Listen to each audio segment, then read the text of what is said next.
Olá, oitavo ano, 803, 804. Sou a professora Ellen Ramos, de Ciências, e hoje nós vamos falar da organização dos seres vivos.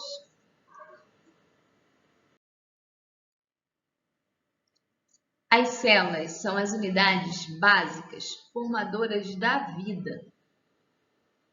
Elas funcionam como se fossem tijolos.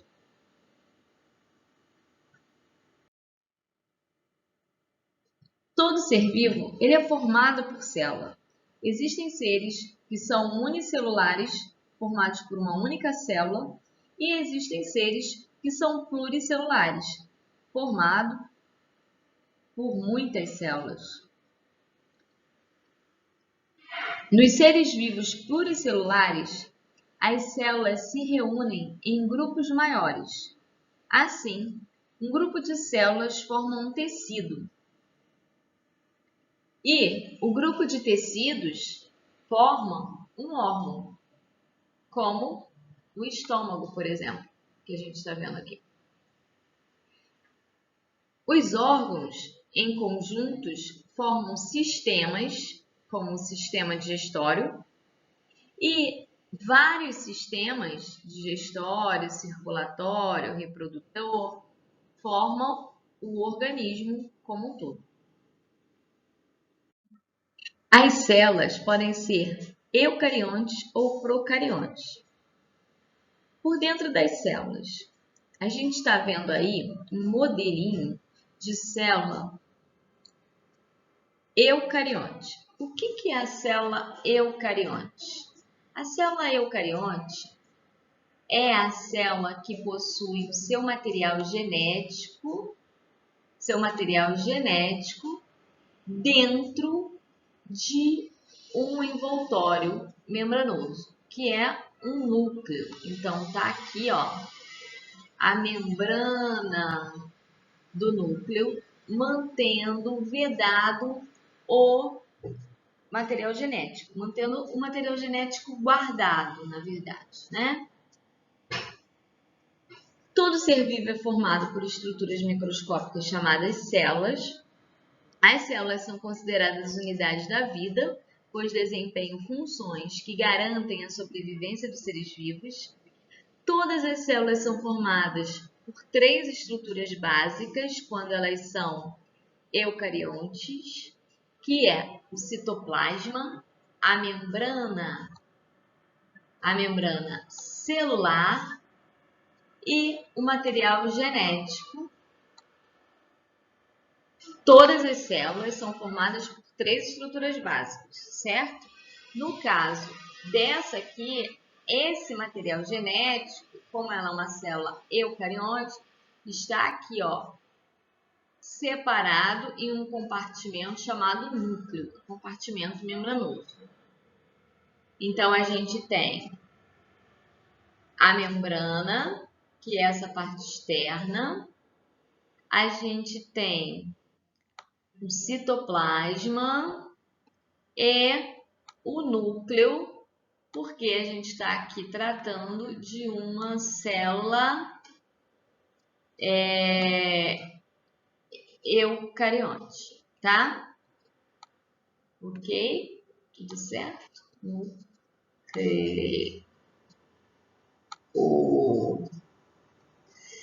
Ok?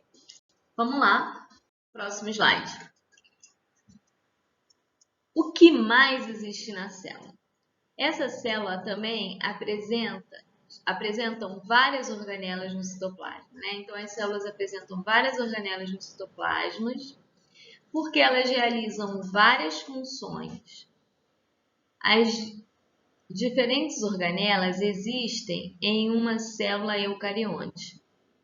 Recebem nomes diversos, como mitocôndrias, complexo de Golgi, centríolos, ribossomos, lisossomos, retículo endoplasmático liso, retículo endoplasmático rugoso.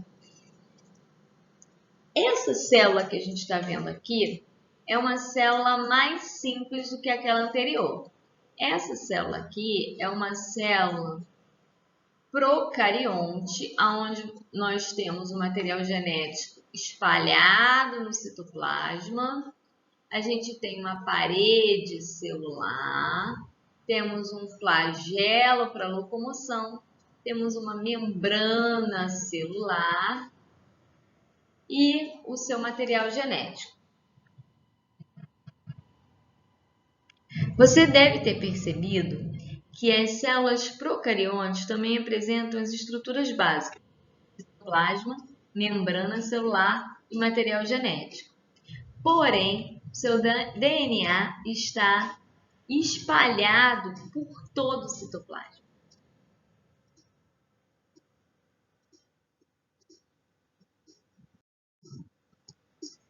As células podem ter formas de acordo com as suas estruturas. E aí, as formas celulares são bem diferenciadas, como a gente vê nessa figura aí. Aqui, a gente vê também 3 tipos de tecido muscular: o estriado cardíaco, o estriado esquelético e o não estriado. Eles são diferentes porque exercem também funções diferenciadas. O único órgão que pode ter uma diversidade, um único órgão pode ter uma diversidade de células. Aí o exemplo do estômago, né? Com tecido muscular não estriado, com tecido conjuntivo frouxo, com tecido nervoso, com tecido sanguíneo e com tecido epitelial. As células estão relacionadas a várias funções no organismo. Células semelhantes se agrupam e formam os tecidos. É pela organização que os seres vivos se diferenciam de outros elementos da natureza. Os seres vivos estão organizados em células, tecidos, órgãos, sistemas e organismos.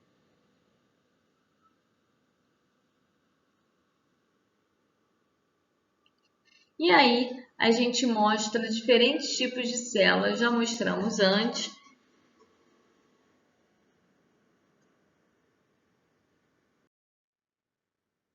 Agora, a gente vai falar desses níveis de organização celular e até um pouco antes deles, até chegar ao nível ecológico dessa organização, ok? Então, nós temos um átomo, o átomo que é uma unidade muito pequena, e quando esses átomos se juntam, formam moléculas. As moléculas, elas são estruturais e elas formam as organelas. Cada célula tem muitas organelas. E depois a gente tem a formação das células. Das células que juntas formam um tecido, e esse tecido forma um órgão, aqui no caso o osso, e esse órgão forma um sistema, no caso aqui o sistema esquelético, ok? Todos os sistemas juntos formam o organismo, que é um único, porém, quando ele é em grupo, mais de um, formando uma população. Essa população, por sua vez, ela tem uma interação que ela se chama de comunidade.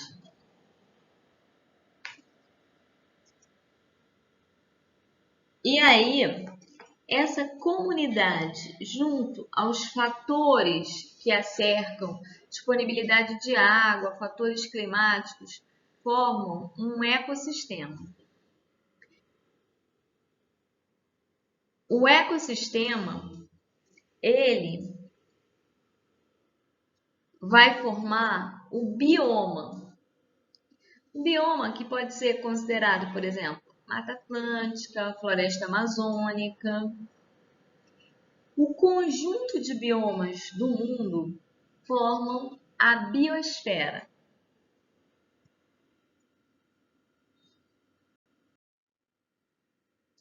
Aqui a gente traz o exemplo dos pinguins. Primeiro, uma população de pinguins, certo? Com seus ovos, com toda a sua dinâmica. E esses pinguins, eles vivem em comunidades, eles vivem em grupos. Então, eu tenho uma comunidade de pinguins em um ecossistema que tem características. Não é um lugar que tanto faz ser calor ou frio. É um lugar frio, todo característico, porque os pinguins estão adaptados a esse tipo de ambiente. E o conjunto de ecossistemas formam a biosfera.